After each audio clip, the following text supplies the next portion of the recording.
Hello everyone, welcome to ज्ञान गुरुकुल। हमने computer की लेक्चर सीरीज शुरू की थी, जिसकी ये थर्ड क्लास है। इससे पहले दो क्लासेस हो चुकी हैं, एक इंट्रोडक्शन क्लास और इससे कंप्यूटर मेमोरी की पार्ट वन हो गया। ये पार्ट टू है। अगर कोई डायरेक्टली पार्ट टू पे आ रहा है तो पर मैं आपको रिकमेंड करूँगा पहले पार्ट वन देख लो, ठीक है। और ये लेक्चर सीरीज बेनिफिट रहेगी फाइनेंस अकाउंट असिस्टेंट के लिए, जेकेपी कांस्टेबल के लिए, जेकेपी एसआई के लिए और अदर एग्जाम्स के लिए जिनमें भी कंप्यूटर आते हैं, ठीक है। शुरू करेंगे हम क्लास। इससे पहले हमने डिस्कस किया था कंप्यूटर मेमोरी के बारे में। तो उसमें हमने क्या क्या लिखा था, रैम, रोम, कैश मेमोरी, वर्चुअल मेमोरी और रजिस्टर के बारे में। जिसमें से हमने सिर्फ एक्सप्लेन किया था रैम को, ठीक है। और रोम को थोड़ा डिस्कस किया था, उसको आगे फर्दर हम डिस्कस करेंगे, ठीक है।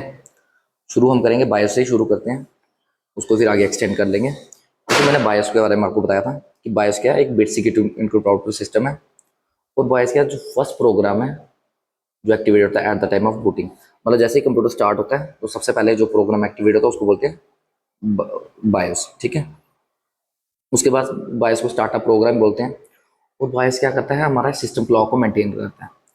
जब भी आप कंप्यूटर को क्या करोगे, बंद कर दोगे और महीने बाद भी खोलोगे, अगर उसकी बैटरी भी निकाल दी हो तो फिर भी जैसे कंप्यूटर ऑन करोगे वो देखना डेट एंड टाइम वैसे ही सेट रहता है। वो किसकी वजह से, बायोस की वजह से। और बायोस को 24 घंटे पावर मिलती रहती है, किससे मिलती रहती है, सीमॉस बैटरी से, जिसकी फुल फॉर्म मैंने बोल दी complementary metal oxide semiconductor battery, ठीक है। वो क्या करता है, हमारा डेट एंड टाइम को सेट रखता है, ठीक है। उसके बाद मैंने आपको बताया था, उसके आगे बायस एक एग्जांपल है फर्मवेयर की, ठीक है। फर्मवेयर की एग्जांपल है, मैं थोड़ा लिख लेता हूँ फर्मवेयर के बारे में, ठीक है।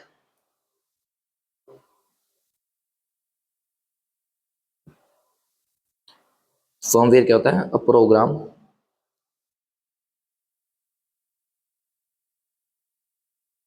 विच is permanently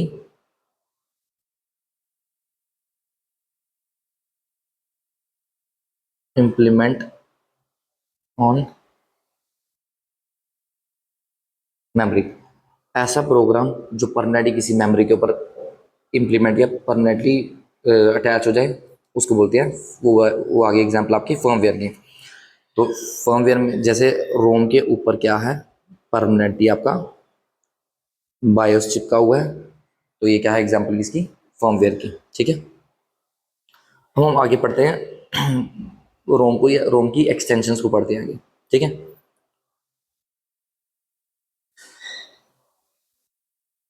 extension of Rome, ठीक है।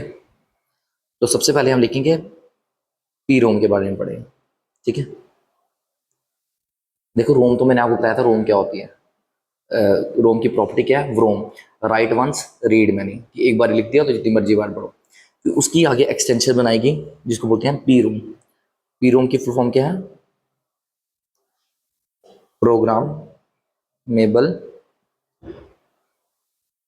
रीड ओनली मेमोरी, ठीक है। और ये भी ब्लैंक मिलती है, ब्लैंक मेमोरी होती है। देखो मैंने बताया था आपको एम रोम होती है। एम रोम वो रोम होती है मास्क रीड ओनली मेमोरी या मैन्युफैक्चर रीड ओनली मेमोरी। वो हमें पहले से भर के दी जाती है, वो तभी फिल हो जाती है जब मैन्युफैक्चरिंग हो रही होती है, ठीक है। पर ये जो पी रोम है, ये रोम है, ये खाली मिलती है। जैसे रोम में तो आपको मैंने बताया था कि बायोस डाल के देते हैं।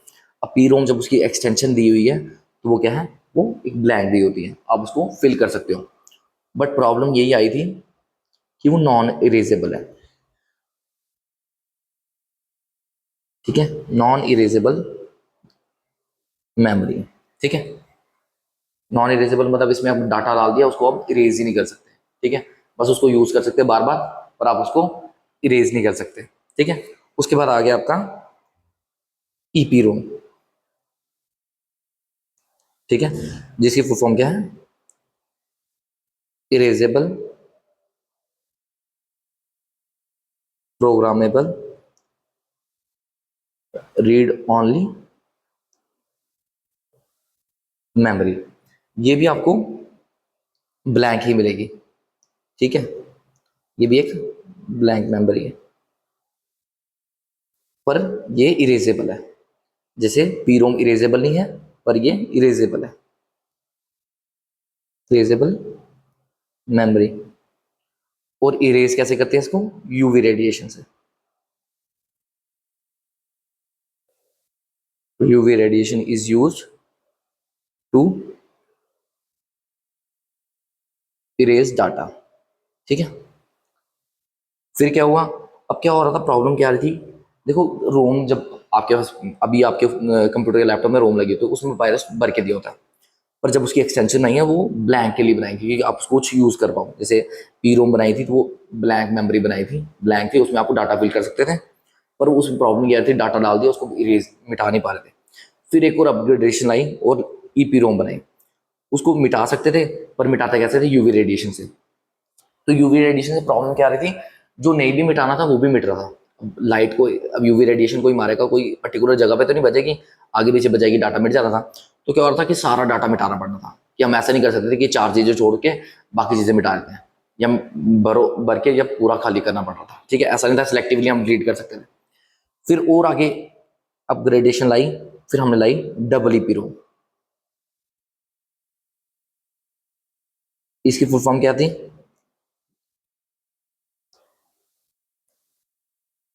Electrically erasable programmable read only memory. मैं सारा नहीं लिखूंगा, आप अपने नोट्स पे या कॉपी पे लिख लेना। ठीक है, ये भी हमें ब्लैंक मिल रही थी, ब्लैंक मेमोरी। ठीक है, और ये भी इरेजेबल थी।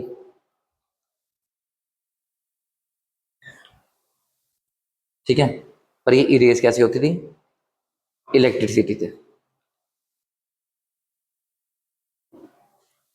Electricity is use to erase data. ठीक है, पर प्रॉब्लम क्या है इसमें? एक, इसका erasing cycle of data is slow. बस इरेज स्लो होती थी। जैसे मतलब अगर कोई डाटा, अगर आपने कोई कुछ जीबीज का डाटा डिलीट करना है या टीबी का डाटा डिलीट करना है, तो बहुत टाइम लगेगा इसको इरेज होने में, स्लो स्लो करके इरेज होगी। फिर उसी, अब उसकी को देखते हैं हमने आगे अपग्रेडेशन की। और इसमें और पॉइंट्स लिख लो आप। Data is deleted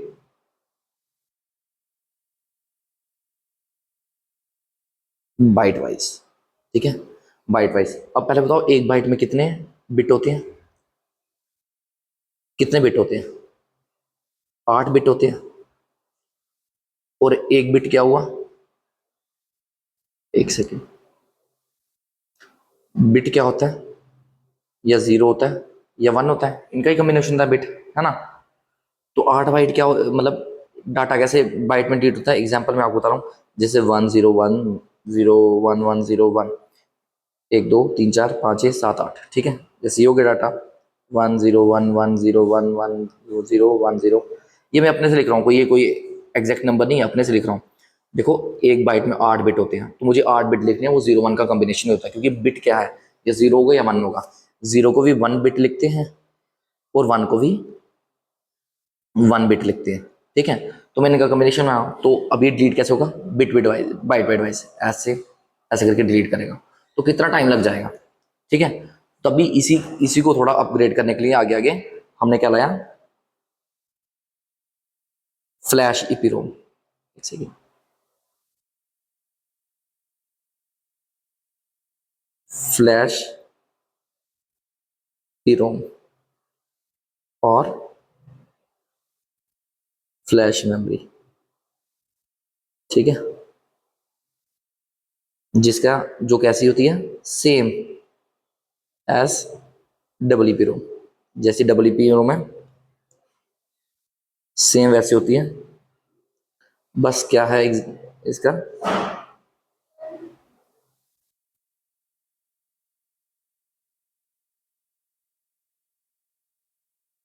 erasing cycle fast है।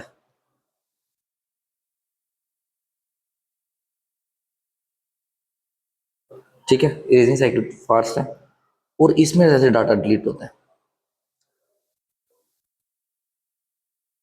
Deleted block sector.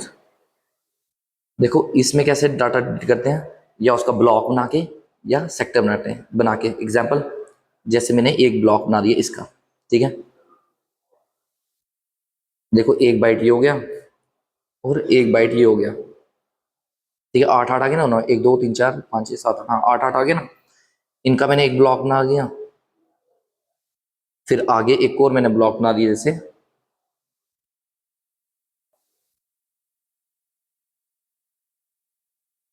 चार पाँच छः सात आठ। देखो मैं अपने मन से नंबर लिख रहा हूँ, ये कोई एग्जैक्ट नंबर नहीं है कि यही डिलीट होगा वैसा डिलीट होगा। 8 बिट लिखने हैं, वो कोई भी कॉम्बिनेशन होता है 0 1 का, ठीक है। तो मैं ब्लॉक बना रहा हूँ 2 बिट का, ऐसे ब्लॉक बना के फिर मैं इसको डिलीट करूंगा और इसको डिलीट करूंगा, ठीक है। तो इन नट शेल कहने का क्या मतलब है, देखो हमने रोम की एक्सटेंशन बनाई, जिसमें सबसे पहले लाई थी हमने पी रोम, जो क्या थी, ब्लैंक मिल रही थी पर उसको इरेज नहीं कर पा रहे थे। फिर ईपी रोम लाई, उसको इरेज कर पा रहे हैं पर यूवी रेडिएशन से सारा डाटा डिलीट हो रहा है। फिर डबल ईपी रोम लाई, वो अपनी मर्जी से डाटा डिलीट करे पर इरेजिंग साइकिल थोड़ा स्लो है। पर हमने जब फ्लैश ईपी रोम लाई, उसमें वो ठीक भी है, वो ब्लॉक और सेक्टर करके डिलीट डाटा डिलीट करता है और इरेजिंग साइकिल फास्ट भी है, ठीक है। और फ्लैश ईपी रोम की एग्जांपल लिख लो, जैसे आपकी हो गया USB FD, जिसको हम पेन ड्राइव भी बोलते हैं, ठीक है। और MC मतलब मेमोरी कार्ड, ठीक है। और SSD, ठीक है, जैसे वो जिसको बोलते हैं सॉलिड स्टेट ड्राइव, ठीक है। USB FD की फुल फॉर्म क्या है, यूनिवर्सल सीरियल बस फ्लैश ड्राइव। देखो अब देखो इसमें SSD आई हुई है, तो मैं पहले आपको बता रहा था कि हम हार्ड डिस्क की जगह SSD क्यों यूज़ कर रहे हैं। एक तो कारण वो था कि वो इलेक्ट्रिकल मेमोरी है, रैम भी इलेक्ट्रिकल मेमोरी है, तो डाटा इलेक्ट्रिकल से इलेक्ट्रिकल में जा रहा है। और सेकंड मतलब सेकंड एक वो एग्जांपल ये भी है, या सेकंड एक और बात ये है कि ये एक इसका इरेजिंग साइकिल थोड़ा फास्ट है। देखो किसी एग्जांपल SSD फ्लैश मेमोरी की या फ्लैश WP रोम की, और इसमें क्या है, ये इरेजिंग साइकिल इसका फास्ट है as compare to hard disk, उससे ज़्यादा फास्ट है। तभी सारा कुछ ज़्यादा शिफ्ट हम SSD पे हो रहे हैं, ठीक है। यहाँ तक हो गया, और यहाँ पे आपका कंप्लीट हो गया, रोम कंप्लीट हो गया, ठीक है। अब हम अगला शुरू करेंगे अपना कैशे मेमोरी, ठीक है।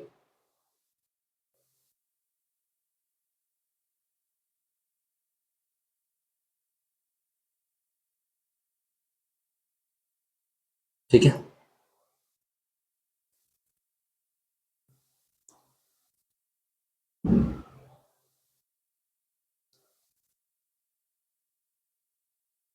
कैशे मेमोरी को क्या बोलते हैं, कैशिंग।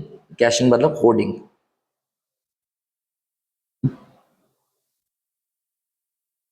होर्डिंग मतलब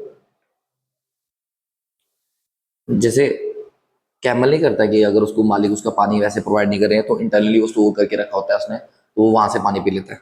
तो वही हो गया इसका, इसका भी ऐसा ही बिहेवियर है। वो मैं आपको समझाता हूँ कैसे। देखो सबसे पहले हमने क्या सिचुएशन पड़ी थी कि हमारी हार्ड डिस्क है या SSD है, उसके आगे क्या होता है, रैम होता है, ठीक है। उसके आगे मैंने पढ़ा था हमें CPU होता है, जो इनपुट कर दे, हम इनपुट मिलता है आउटपुट देता है प्रोसेसिंग करा के, और फिर क्या होता है, मॉनिटर आता है, ठीक है। ऐसे बोला था। पर अब मैंने बोला था जैसे जैसे चीज़ें ऐड होती जाएगी, जैसे जैसे चीज़ें आती रहेंगी तो हम उस चीज़ को ऐड करते रहेंगे, ठीक है। अब हमने क्या कर दिया, ऐड हार्ड डिस्क से SSD है, ठीक है। उसके आगे ही रैम है, और उसके आगे ही क्या है,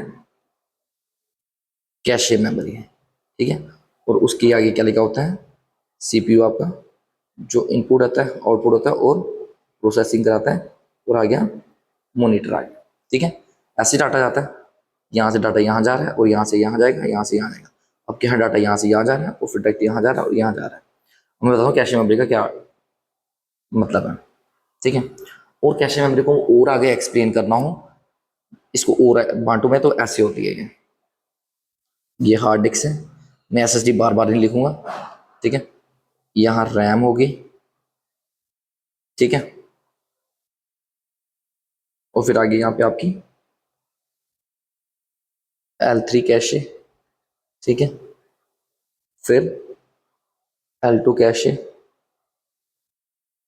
और फिर सीपीयू को हम ऐसे करके बनाएंगे, सीपीयू 3 भाग में बांटेंगे, ALU, CU और MU, और इसके आगे बनाएंगे L1 कैश, और फिर बनाएंगे मॉनिटर, ठीक है। ये पूरी सीक्वेंस है इसकी, ठीक है। अब देखो, सबसे पहले आप एक चीज लिख लो एक्सेस टाइम के बारे में, ठीक है, थोड़ा फिर आगे एक्सप्लेन करेंगे उसके बारे में।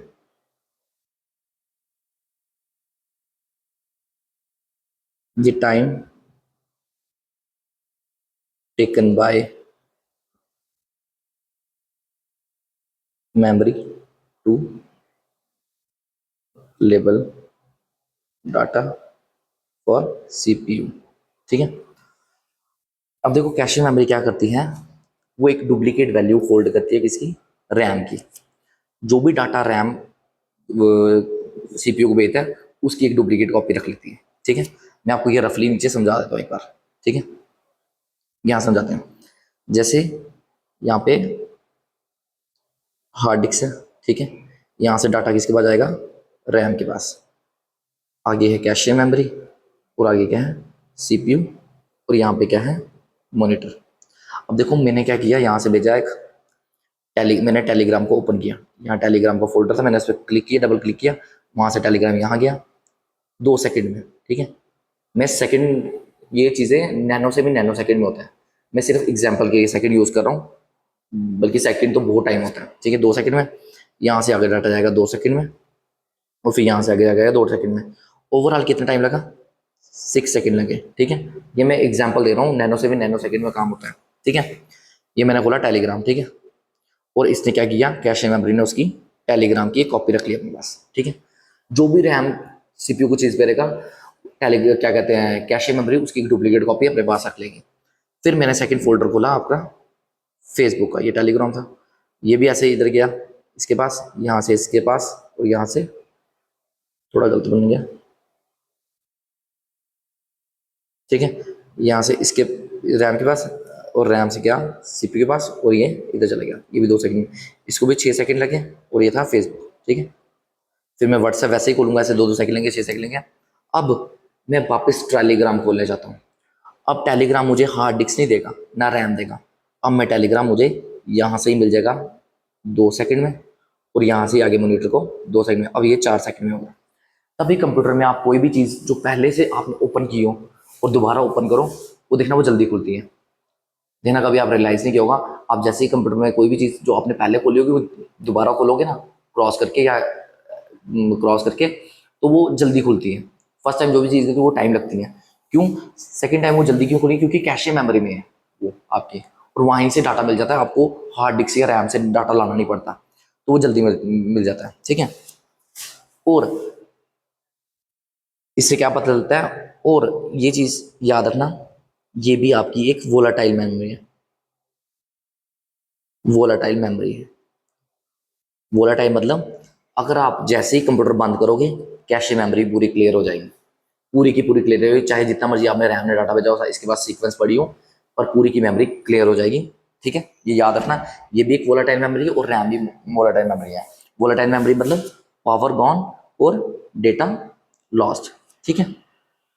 और क्या कैशे मेमोरी के बारे में लिखना है, मैं आपको लिखवाता हूँ, ये क्लोजेस्ट मेमोरी टू सीपीयू है,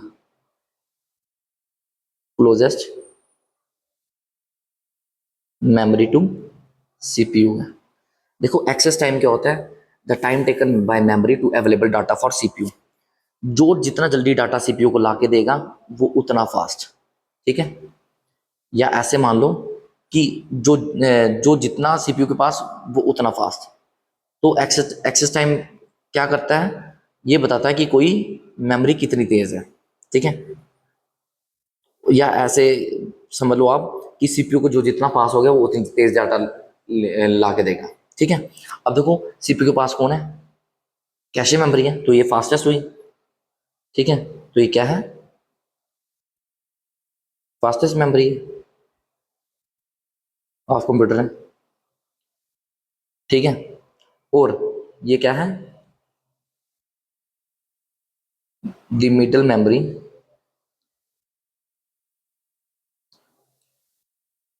ऑफ सीपीयू एंड रैम। देखो कभी कभी पेपर में पूछ लेते हैं कि लोकेशन पूछते हैं कि मेमोरी कैश मेमोरी कहाँ लगी होती है, तो मैं ये सीक्वेंस इसलिए लिखाता हूँ कि इससे आपको पूरा याद हो जाएगा कि कहाँ लगी हुई है। मिडिल मेमोरी है किसके बीच में, रैम और सीपीयू के बीच में। देख लो कैशे मेमोरी है। ठीक है, ये हो गया आपके कैशे मेमोरी। अब देखो कैशे मेमोरी और भी जगह लगी होती है, जैसे एग्जाम्पल ये मैं मिटा दूंगी, ये सिर्फ समझाने के लिए था। ठीक है,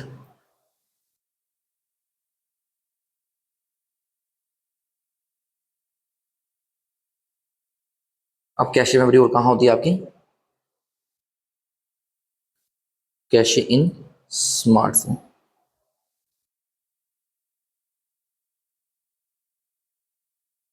ये क्या होती है, कुछ रेजिडुअल फाइल्स होती हैं, रेजिडुअल्स और टेम्पररी फाइल्स, फाइल्स होती हैं। ठीक है, जिसको डिलीट भी किया जा सकता है, इट कैन बी डिलीटेड। हमें समझते हैं ये कैसी फाइल्स होती हैं। देखो आपने जैसे अमेजोन से घर में पार्सल आया, ठीक है, उसके बीच में कोई प्रोडक्ट पड़ा होगा, पर उसके आगे पीछे बॉक्स के आगे पीछे कुछ रखा होता है ना उसको सेव करने के लिए। तो वैसे ही आप कोई भी वो डाउनलोड करते हो, कोई भी ऐप डाउनलोड करते हो, कुछ भी डाउनलोड करते हो, उसके साथ भी कुछ स्पोर्टिंग फाइल्स होती हैं। जब ऐप डाउनलोड कर लेते हो, स्पोर्टिंग फाइल्स आपके फ़ोन में रहती हैं, वही कैशे बन जाता है, ये रेजिडुअल टेम्पररी फाइल्स, उसको आप डिलीट भी कर सकते हो। ठीक है, फिर और कहाँ कैशे होता है, जैसे आपका वेब कैशे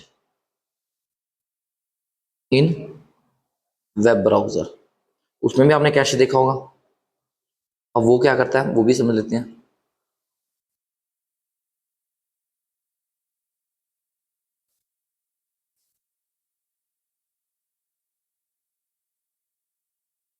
देखो सर्वर कंप्यूटर के का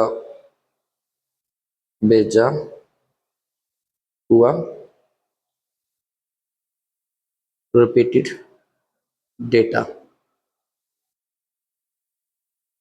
को वेब कैशे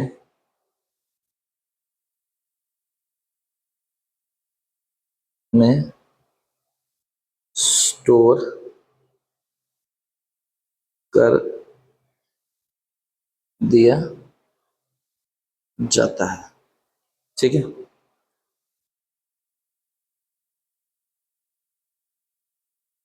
है फॉर फ्यूचर यूज। देखो मैंने इसलिए इसे हिंदी में लिखा, कुछ अगर इंग्लिश में तो थोड़ा लाइन कॉम्प्लिकेटेड होती है, तो ऐसे आपको याद रहिए।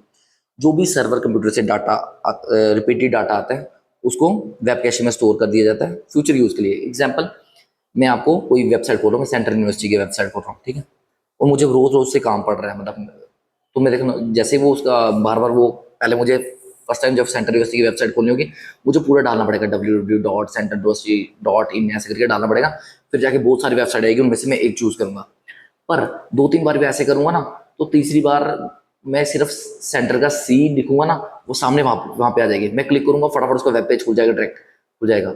और कोई भी चीज़ ओपन करूंगा वो जल्दी जल्दी होगी। वो क्यों, क्योंकि आपके जो सर्वर सेंट्रल यूनिवर्सिटी के सर्वर से जो डाटा आ रहा है, वो रिपीटेड डाटा मेरे वेब कैशे में सेव हो गया होता है। उसके पेजेस जो वेब पेजेस हैं उसके सेव हो गए होंगे, और वो जल्दी जल्दी ओपन हो जाता है। ठीक है, तभी हम वेब ब्राउजर के कैशे को भी क्लियर करते हैं। फिर जब मैं नए नए से अगर मैं सेंट्रल यूनिवर्सिटी को वो करूँगा, क्या कहते हैं, उसका नाम टाइप करूँगा, तो वो टाइम लगेगा ढूंढने में उसको। ठीक है, तो ये क्या करता है, सिर्फ जो सर्वर से रिपीटेड डाटा है उसको सेव करके रखता है, जो हम बार बार खोल रहे हैं उसको सेव करके रखता है, कि नेक्स्ट टाइम हम कभी भी उस चीज़ को यूज़ करने लगे वो जल्दी दिख जाए या जल्दी यूज़ हो जाए। ठीक है, अब देखो सर्वर कंप्यूटर क्या होता है और नॉर्मल कंप्यूटर क्या होता है। सर्वर कंप्यूटर वो कंप्यूटर होता है जो आपकी वेबसाइट होस्ट करता है। जैसे मैं कोई अपने नाम की वेबसाइट बनाऊंगा, तो उसका सर्वर मेरे पास होगा, और आप मेरी वेबसाइट यूज़ कर रहे हो, आप मेरे क्लाइंट होंगे। ठीक है, जैसे फेसबुक का सर्वर कहाँ पे है, कैलिफोर्निया में है, हम यहाँ पे यूज़ कर रहे हैं।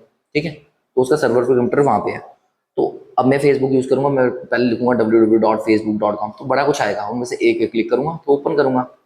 पर जब मैं नेक्स्ट टाइम फेसबुक खोलने लूंगा, सिर्फ ऐप पे लिखूंगा तो पूरा फेसबुक नीचे आ जाएगा, वो क्लिक करूंगा फटाफट पेज खोलेंगे, सब कुछ जल्दी जल्दी होगा। वो क्यों? क्योंकि मेरे वेब कैशे में वो डाटा उसका फीड हो गया होगा, ठीक है, उसके वेब पेजेस फीड हो गए होंगे, ठीक है, समझ आए? अब ये हो गया आपका कैशे मेमोरी कंप्लीट। अब हम शुरू करेंगे आगे वर्चुअल मेमोरी पे, ठीक है।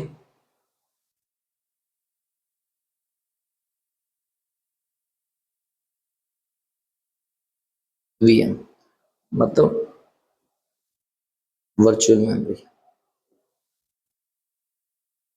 ठीक है। अब देखो मैं हर बार सीक्वेंस बना रहा हूँ, वर्चुअल मेमोरी पे भी सीक्वेंस ऐड होगी, ठीक है। ये आपकी हार्ड डिस्क है, ये एसएसडी है, यहाँ होती है आपकी वर्चुअल मेमोरी, और यहाँ की है रैम। इसके आगे हमने पढ़ा था कैशे मेमोरी, इसके आगे हमने पढ़ा था सीपीयू, और आ गया मॉनिटर। अब देखो वर्चुअल मेमोरी कहाँ लगी हुई है, अब खुद अपने मन से बताना कि वर्चुअल मेमोरी फास्टेस्ट है या स्लोवेस्ट है, ठीक है। अब खुद से पूछना अपने आप को सवाल कि फास्टेस्ट में वर्चुअल मेमोरी स्लोएस्ट है फास्टेस्ट है। देखो कैसे पता लगेगा कोई कौन सी मेमोरी फास्ट है कौन सी स्लो है, मैंने आपको बताया था उसके एक्सेस टाइम पे, the time taken by memory to available data for CPU. मैंने आपको बताया था कि कौन कितना जल्दी डाटा ला के दे रहा है सीपीयू को, वो उतना तेज। अब और यहाँ ऐसे समझ लो, जो सीपीयू के जितना पास वो उतना तेज, और वर्चुअल मेमोरी कितनी दूर है तो फास्टेस्ट थोड़ी होगी, वो स्लोएस्ट होगी। तो इसके बारे में लिखते हैं, ये क्या है, एक रिजर्व स्पेस है जो कहाँ होती है, ऑन हार्ड डिस्क, ठीक है। और ये क्या है, एक एक्सपेंडेड रैम है, ठीक है। और इसको और क्या बोलते हैं, ऑल्सो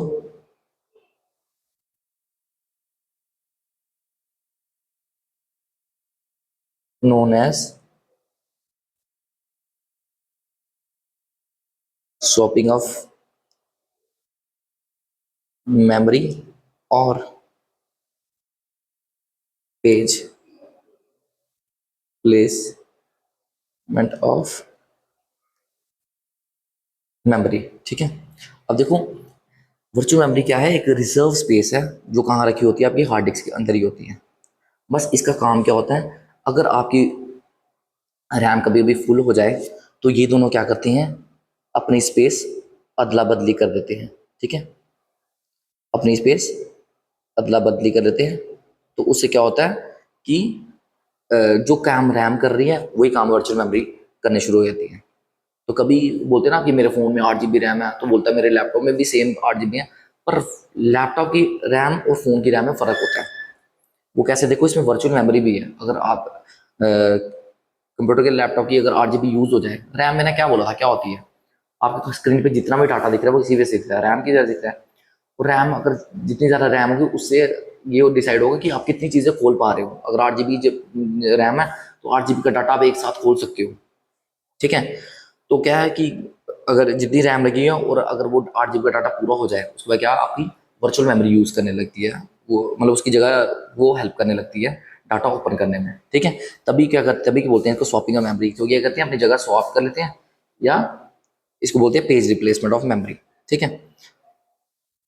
और क्या वर्चुअल मेमोरी कैसे डिसाइड होती है, ये कितनी है, virtual memory capacity is equal to RAM capacity. देखो अगर वर्चुअल मेमोरी एग्जांपल, रैम आपकी अगर एग्जांपल, ये एग्जांपल है 8 GB की है, तो आपकी वर्चुअल मेमोरी भी 8 GB की ही होगी, ठीक है, इन बाय डिफॉल्ट केस, ठीक है। पर हम क्या कर सकते हैं, virtual memory capacity can be increase by 3x, मतलब 3 गुना हम इसको बढ़ा सकते हैं। एग्जाम्पल जैसे आपकी वर्चुअल में रैम लगी है 2 GB, तो आपकी वर्चुअल मेमोरी कितनी हो जाएगी, आप बढ़ा सकते हो इसको, कितनी हो जाएगी, 2 3 6 6 GB हो सकती है। ठीक है, तो ये था इसमें सिर्फ वर्चुअल मेमोरी में। तो वर्चुअल मेमोरी में हमने क्या पढ़ा, ये एक रिजर्व स्पेस है, कहाँ है, हार्ड डिस्क के अंदर होती है। ये एक एक्सपेंडेड रैम की तरह होती है। ठीक है, और इसको शॉपिंग ऑफ मेमोरी और पेज रिप्लेसमेंट ऑफ मेमोरी भी कहते हैं। और ये कितनी होती है, रैम की जितनी रैम लगी होगी उतनी आपकी वर्चुअल मेमोरी होगी। अगर 2 GB की रैम है तो 2 GB की वर्चुअल मेमोरी होगी, और इसको 3 गुना हम बढ़ा सकते हैं। ठीक है, फिर उसकी बारी आ गई आपकी रजिस्टर्स की। ठीक है, बाकी टर्न आ गई, या इसकी एक लाइन अच्छे से लिख लूँ, ऐसे 3x से आपको पता नहीं लगेगा। रुको मैं अच्छे से लिखता हूँ, बाद में 3x या समझ ही नहीं आएगा वो। इट इज, ऐसे लिख लो, 3 times expendable compare to RAM, RAM के कंपैरिजन में ये 3 गुना। ठीक है, उसके बाद लिखो आप रजिस्टर के बारे में।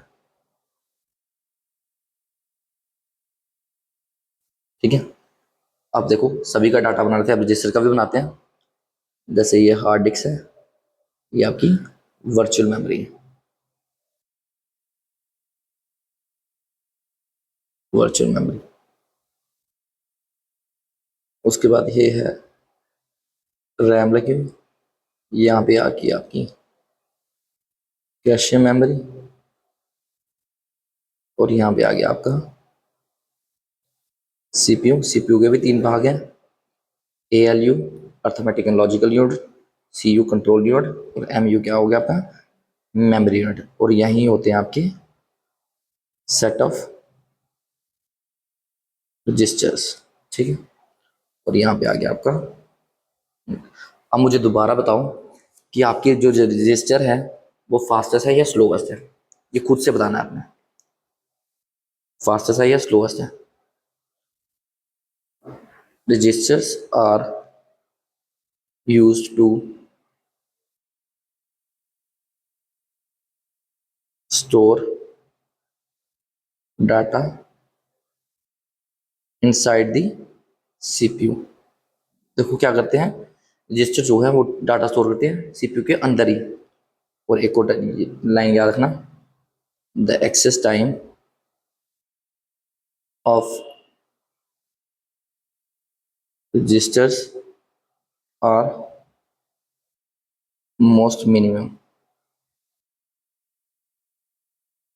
और सबसे कम एक्सेस टाइम किसका होता है, रजिस्टर का। और देखो ये मैंने क्या बताया, एक्सेस टाइम क्या करता है, जो सबसे जल्दी डाटा ला के देगा सीपीयू को, या जो सीपीयू के जितना पास है। अब देखो रजिस्टर जो सीपीयू के अंदर ही होते हैं, वो भी कहाँ, मेमोरी यूनिट के अंदर होते हैं। तो सबसे फास्ट कौन सा हो गया, रजिस्टर ही हो गया। सब फास्टेस्ट मेमोरी ऑफ कंप्यूटर कौन है, रजिस्टर। ये है फास्टेस्ट मेमोरी ऑफ कंप्यूटर। अब देखो वो कैशे मेमोरी फास्टेस्ट है, पर अगर ऑप्शन में रजिस्टर होगा तो आप रजिस्टर लगाओगे। ठीक है, और क्या कितने होते हैं, 7 सेट ऑफ रजिस्टर्स होते हैं। और ये हम एक्सप्लेन करेंगे आपको कहाँ पे, आपकी अब कंप्यूटर आर्किटेक्चर की क्लास होगी, उसमें पूरा सीपीयू एक्सप्लेन करते हैं। उसमें ही 7 सेट ऑफ रजिस्टर्स भी एक्सप्लेन करें, जिसमें उसको बोलते हैं MBR होता है, उसमें MDR होता है, IBR होता है, IR होता है, CIR होता है, ये चीज़ें होती है।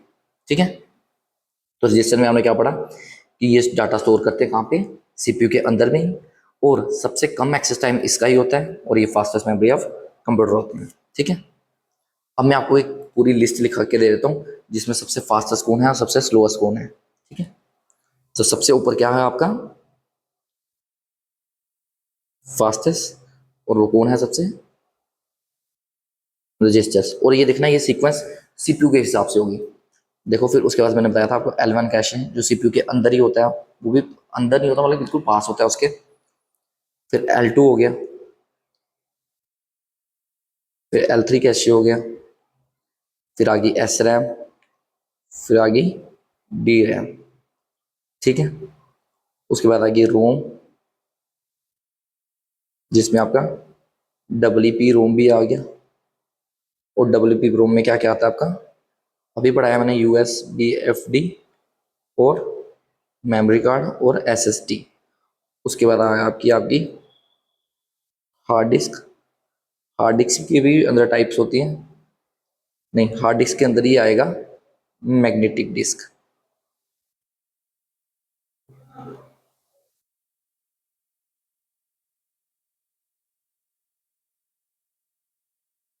देखो मैग्नेटिक डिस्क का ही पार्ट है हार्ड डिस्क, ठीक है। मैग्नेटिक डिस्क में दो चीज़ें आती हैं, एक फ्लॉपी डिस्क आती है और एक हार्ड डिस्क आती है, ठीक है। उसके बाद है आपके ऑप्टिकल डिस्क, ठीक है। इसके अंदर आती है CD, जिसको बोलते हैं compact disk, DVD, digital digital versatile disk और BRD ब्लू रे डिस्क, ठीक है। और उसके सबसे लास्ट में आती है आपकी मैग्नेटिक टेप, ठीक है। ये होगी आपकी सबसे स्लोएस्ट, ठीक है। सबसे फास्ट रजिस्टर, उसके नीचे ऐसे करके स्लोएस्ट स्लोएस्ट स्लोएस्ट, ठीक है। ये सीक्वेंस रही है, ठीक है। तो ये आज आपकी क्लास खत्म होती है कंप्यूटर मेमोरी की। आई होप आपको मज़ा आया होगा, और मटेरियल भी मैंने एनफ ही आपको दे दिया हुआ है।